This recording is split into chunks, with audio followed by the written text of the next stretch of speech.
My husband secretly installed an app at midnight to access my bank details. He used this information to take $400,000 and went on a trip. When he returned, he mocked me, saying, "Thanks to your mobile, I really enjoyed spending your $400,000. I couldn't hold back my laughter because the bank data accessed was actually. The buzzing of my phone woke me up at 2:45 a.m. It wasn't the usual sound of a text or call. This was different, like a security alert. Half asleep, I almost ignored it, but something made me take a closer look. The notification was from an app one didn't even recognize, Secure Track. It read, "Alert, location data accessed. My name is Sabrina," and that message was the beginning of the end of my so-called normal life. I sat up slowly, careful not to disturb Paul. He was fast asleep beside me, his back turned, just like every night lately. The blue light from my phone lit up the room, making strange shapes dance on the walls as I tried to figure out what this mysterious app was. It wasn't on my home screen, but after digging through my settings, I found it Secure Track, running silently in the background. How long had it been there? "What the hell's?" I whispered, my hands shaking as I opened it. A map popped up, showing everywhere I'd been that week. My daily drive to the school where I teach, Sunday coffee with Caitlin, even the quick stop I'd made at the jewelry store to buy Paul's anniversary gift. The room suddenly felt too hot, too small. I got out of bed as quietly as I could and made my way down the hall to the kitchen. I passed Alyssa's room on the way. My 15-year-old daughter was fast asleep, completely unaware that her mom's life was unraveling. Under the harsh light of the kitchen, I went deeper into the app. It wasn't just tracking where I went. It had everything. My texts, my call history, even my internet searches. Every new discovery felt like a punch to the stomach. Who could have done this? Why? My hand shook as I reached for a glass of water. The house was silent except for the low of the refrigerator. The quiet made everything feel even stranger. Suddenly, my phone buzzed again. Another alert. Secure Track. Audio recording in progress. My heart froze. Audio recording? I scrambled through the app until I found a folder labeled Recordings. The newest file was from 3 days ago. I tapped it, and my own voice played through the speaker, soft and distant. "I don't know, Caitlin," I heard myself say during our coffee chat. "Paul's been acting different lately. Working late, always on his phone." My blood turned cold. I quickly stopped the recording, my stomach twisting in knots. Someone had been listening to my private conversations. Someone had been tracking everywhere I went. For an app like this to be installed, someone would have needed physical access to my phone. The sound of footsteps upstairs made me freeze. They were heading toward the bedrooms. A moment later, I realized it was just Paul, probably getting up to use the bathroom like he did most nights. But for the first time in 16 years of marriage, the sound of his footsteps made my skin crawl. I quickly shut the app and deleted the alerts, my instincts taking over. Don't react. Don't give yourself away. Gather proof. Make a plan. My students would never believe their calm Shakespeare-quoting English teacher could think so strategically. When I got back in bed, I lay there, wide awake, listening to Paul's steady breathing. My thoughts were spinning. The man I trusted for so long, the father of my child, my partner, was hiding something. But why would he need to track me like this? Or was this part of something even bigger? One thing was clear, I couldn't confront him. Not yet. Not until I figured out what I was dealing with. Tomorrow, I'd start digging. Tomorrow, I'd begin to untangle whatever secret was wrapped around my life. As I finally started to drift off, my phone buzzed again. Half asleep, I nearly ignored it, but then I saw it, a text from an unknown number. "Be careful what you look for, Sabrina. Some truths are better left buried." Morning came too soon, and I hadn't slept much. My mind was still spinning from everything I'd uncovered, but I forced myself to act normal, moving through the morning routine, the kitchen filled with the smell of coffee and toast as I packed Alyssa's lunch, doing my best to keep my hands steady. Paul came downstairs in his sharp blue suit, the one he always wore for big client meetings. He barely looked at me as he filled his travel mug with coffee. "Big meeting today?" I asked, keeping my voice casual while watching his face for any signs of guilt. "Yeah," he said, not meeting my eyes. "Probably won't be home for dinner." His focus stayed on the coffee, stirring it with robotic precision. "The Morrison account needs extra attention," he added. The Morrison account. The same excuse he'd used 4 times in the past 3 weeks. My chest tightened. I wanted to scream to demand answers about the app and the tracking. But instead, I bit my tongue, nodded, and turned back to making Alyssa's sandwich. "Mom, have you seen my USB drive?" Alyssa called as she walked into the kitchen, her dark hair still damp from her shower, the blue one with all my coding projects on it. "Check the living room," I said, grateful for the distraction. "I said you were working there last night." Alyssa stopped, her eyes flicking between Paul and me. She was always sharp, too smart for her own good sometimes. Her gaze narrowed as she noticed the space between us, the way we avoided touching when Paul brushed past me to grab his briefcase. "Dad," she said suddenly, "you promised to help me with my computer science project this weekend. Remember? The one about digital privacy and security." I froze, nearly dropping the knife in my hand. Paul's shoulder stiffened. "Sorry, sweetheart," he said, his voice strained. "Something came up at work. Maybe next weekend." Alyssa's face fell, but there was something else in her expression. Suspicion. "Right. Work again," she said softly. Paul leaned down, kissed her on the forehead, and headed for the door. "Love you both," he called out, but the words felt empty, like they were rehearsed. After he left, Alyssa turned to me. "Mom, what's going on? What do you mean?" I asked, busying myself with the breakfast dishes. "Dad's been acting weird, and you," she hesitated. "You look like you haven't slept. Plus, you're washing that same plate for the third time." I set the plate down, forcing a smile. "It's just work stress, honey. You know how it gets during final season." "Mom," Alyssa said, crossing her arms. "I'm 15, not 4. I know something's wrong. I heard you up last night." Before I could come up with a reply, my phone buzzed. Another secure track alert. I snatched it up before Alyssa could see the screen, but not before catching the message. Audio recording saved. "Kitchen, 6:30 a.m. I need to get to school early," I said quickly, grabbing my purse. "Teacher's meeting. Will you be okay taking the bus?" Alyssa's face shut down. "Sure, whatever." The drive to school was a blur. Once I parked, I pulled out my phone and searched for Caitlin's number. She'd been my friend since college and worked in IT security. If anyone could help me figure this out, it was her. But just as I was about to call, another text came through from the same unknown number. "Careful who you trust, Sabrina. Caitlin might not be the friend you think she is." My blood ran cold. How did they know I was about to call Caitlin? Unless, I glanced around the parking lot, suddenly feeling exposed. The spyware must have access to my phone's camera too. A knock on my window made me jump. It was just Etienne from the English department, looking concerned. "You okay, Sabrina? The meeting's about to start." "Yeah, coming," I said, grabbing my bag. As I walked toward the building, my mind raced.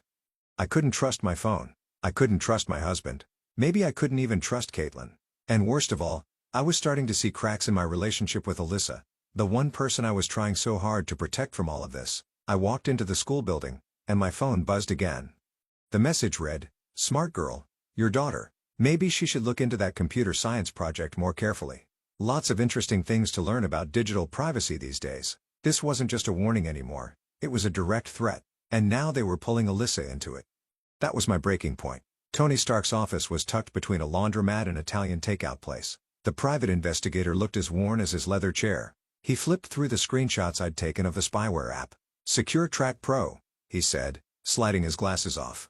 "High-end software. You can't just grab this off the regular market. Can you trace it?" I asked. He nodded slowly. "Already did. It was purchased 5 weeks ago through a shell company. But here's where it gets interesting." He turned his computer screen toward me. "The buyer used your home address for billing."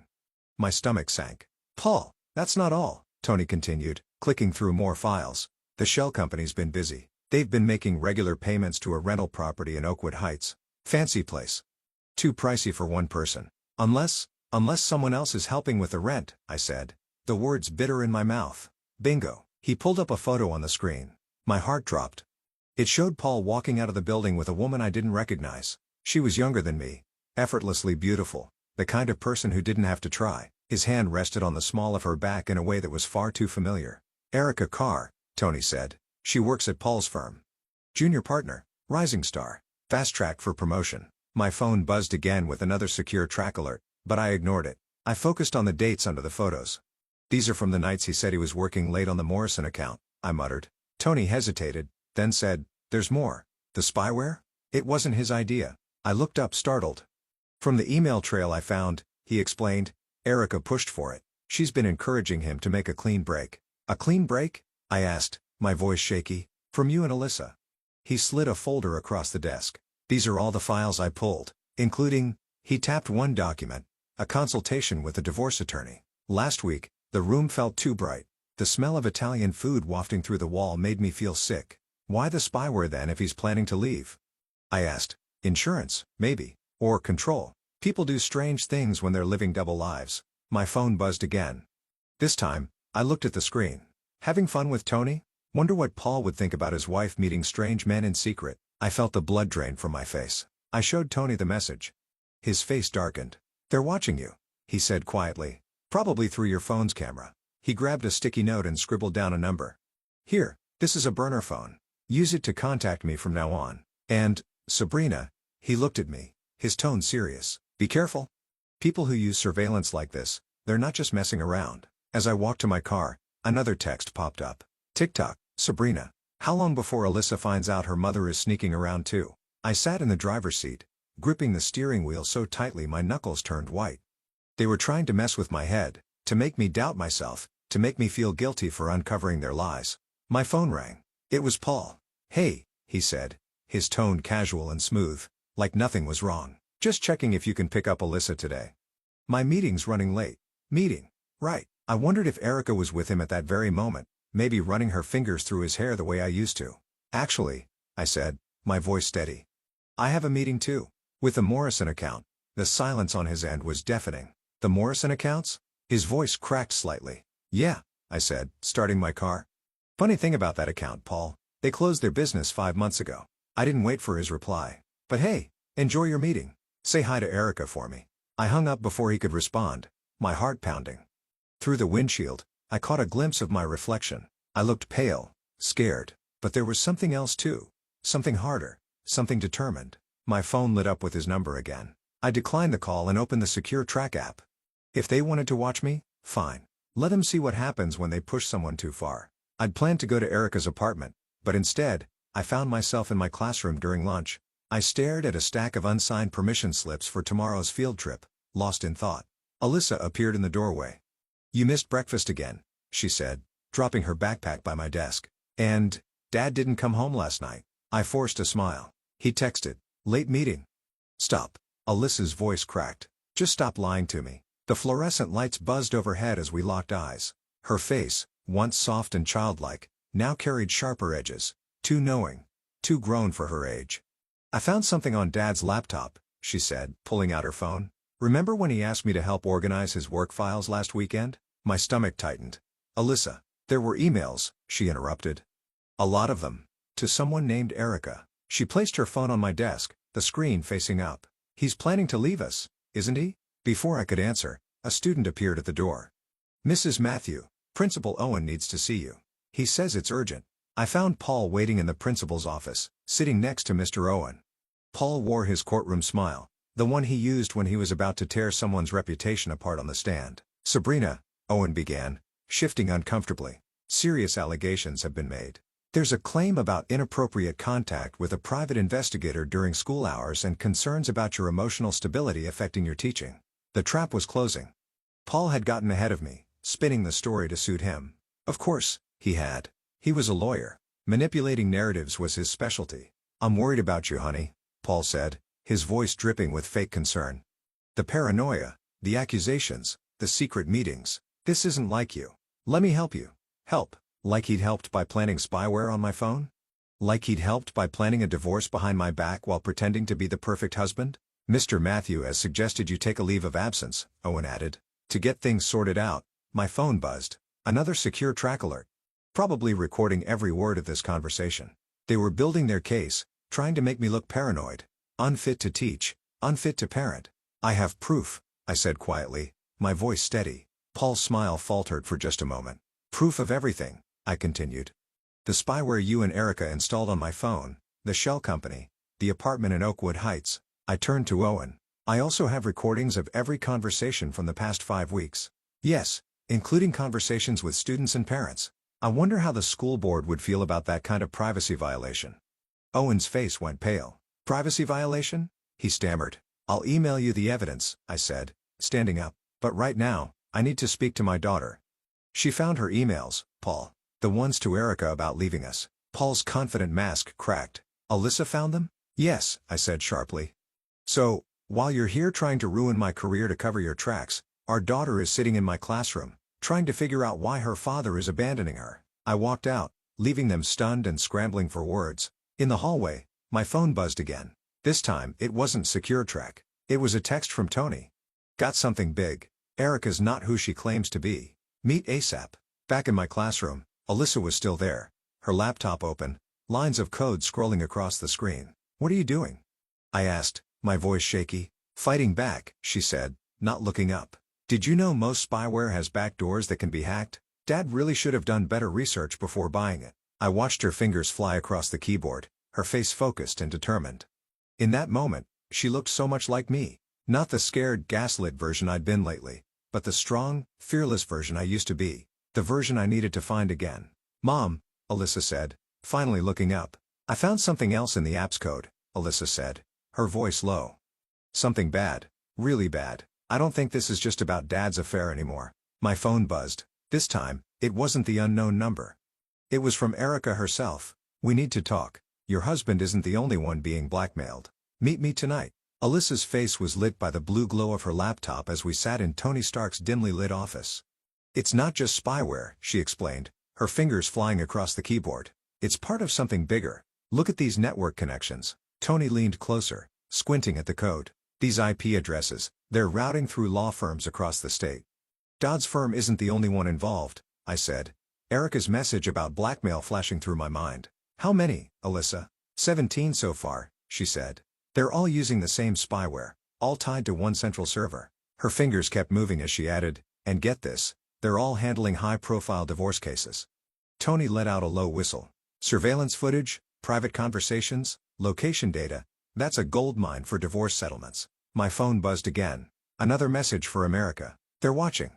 Don't trust Paul. Meet me at Millvale Riverfront Park in 45 minutes. "It's a trap," Tony said, reading the message over my shoulder. "Probably," I replied, grabbing my coat. "But she's scared," I added. "You didn't hear her voice in the recordings Alyssa found." "Wait." Alyssa turned her laptop toward me. "Look at this email thread. Erica tried to back out 4 weeks ago. The next day, someone sent her this." The attachment showed Erica leaving a building I recognized immediately, a women's shelter where I volunteered. She was helping a young woman inside, both of them glancing nervously over their shoulders. "Her sister," Tony said quietly. "She's been hiding from an abusive ex for 5 months. Erica's been helping her stay off the grid." My stomach churned as the pieces fell into place. "They're using her sister to control her." "Mom," Alyssa said, her voice trembling, "there's something else. Remember that college fund Dad started for me last month?" My chest tightened. "What about it?" "The money, it's not mine. It's being funneled through shell companies. The same ones paying for the spyware." She hesitated, her voice heavy with disbelief. "Dad's helping them launder money." The room spun as the weight of it all crashed down on me. Paul wasn't just having an affair or spying on me. He was part of something far darker, something that could ruin not just our marriage but his career, his freedom, and everything we had built. My phone buzzed again. This time, it was a video. It showed Alyssa walking home from school yesterday. Beneath, it was a single line. "Back off or she's next. They're bluffing." Tony started, but I was already on my feet, heading for the door. "Mom, stop," Alyssa called after me. "We need a plan." "I have one," I said, turning back to see my daughter's worried face. She looked so much older than her 15 years. "I'm ending this. Tonight." "Not alone." "You're not," Alyssa shot back, grabbing her laptop. "I can hack their network, shut down the spyware remotely, give you a window." "Absolutely not," I said firmly. "It's too dangerous." "More dangerous than you meeting Erica alone?" she challenged, her chin raised defiantly. "They're already threatening me. At least let me fight back." Tony cleared his throat. "The kid's got a point. You need backup. I've got a friend in the FBI cybercrime division. One call." "No." I shook my head, thinking about Erica's sister and all the others being blackmailed. "Not yet. If we scare them off too soon, people could get hurt. We need to know exactly what we're dealing with first." My phone buzzed again. This time, it was a photo of Paul entering a building I didn't recognize, followed by a message. "TikTok. Your husband's about to make a deal. A deal that can't be undone. Choose wisely." I looked at Alyssa, my brave, brilliant daughter who refused to be a victim, and at Tony, who had become more than just an investigator. They were my allies in this chaos. "Okay," I said at last. "Here's what we're going to do. Alyssa, you and Tony will work on accessing their network, but you stay here where it's safe. I'll meet Erica and find out what she knows." "And then," Tony asked. I thought of the lies, the manipulation, the threats against my daughter. My voice was steady as I replied, "And then we burn it all down. Every last bit of it." As I left the office, I heard Alyssa's fingers flying across her keyboard. I couldn't help but smile grimly. They thought they could scare a mother by threatening her child. They were about to learn how dangerous that mistake would be. Millvale Riverfront Park was eerily quiet when I arrived. Erica sat alone on a bench near the water. She looked nothing like the confident woman in Tony's photos. She seemed smaller, fragile. "They're watching," she said without looking up. "But Alyssa's program worked. We have about 10 minutes before the spyware kicks back online." I sat beside her, keeping a safe distance. "Tell me about my husband's deal." "It's not just Paul," she said, her hands trembling as she handed me a USB drive. "The firm's been running this for years. They install spyware on their own clients' devices, collect dirt on both sides during divorces, and use it to manipulate settlements. The money laundering? That's just extra profit." My phone buzzed. A text from Alyssa. "Mom, something's wrong. Dad's not at the office." The message cut off. Behind me, a voice I knew all too well said, "Going somewhere, Sabrina? I really wish you'd stayed out of this, Sabrina." Paul stepped out of the shadows, and he wasn't alone. 3 men in suits flanked him, their faces cold and emotionless. "The thing is," Paul continued, moving closer, "you were never supposed to find the spyware. That was Erica's mistake." He shot her a sharp, disappointed look. "She got sloppy." "Like you got sloppy with the college fund?" I said, stepping in front of Erica. "Money laundering through our daughter's account? That's low. Even for you. It's called protecting our future," he replied, his smile empty. "Everything I've done was for us. The firm's offering me partner, Sabrina. Real power. All I had to do was prove my loyalty." "By spying on your own families?" I demanded. "By showing I know how to play the game." He gestured to the men beside him. "Now, we can handle this quietly. The firm is willing to be generous. A clean divorce, full custody of Alyssa, a comfortable settlement. All you have to do is walk away." My phone buzzed in my pocket. A message from Tony. "FBI on the way. Stall him." "And if I don't walk away?" I asked, keeping my voice steady. Paul's expression turned cold. "Then things get complicated for everyone." He held up his phone, showing a live feed of the women's shelter where Erica's sister was staying. "And maybe that bright future Alyssa has in computer science disappears too. It would be a shame if she got caught hacking corporate servers." "You'd threaten your own daughters?" I asked, my voice shaking. The words tasted bitter. "I'm protecting her," Paul said, stepping closer. His tone softened, almost pleading. "Teaching her how the world really works. Come on, Sabrina. Take the deal."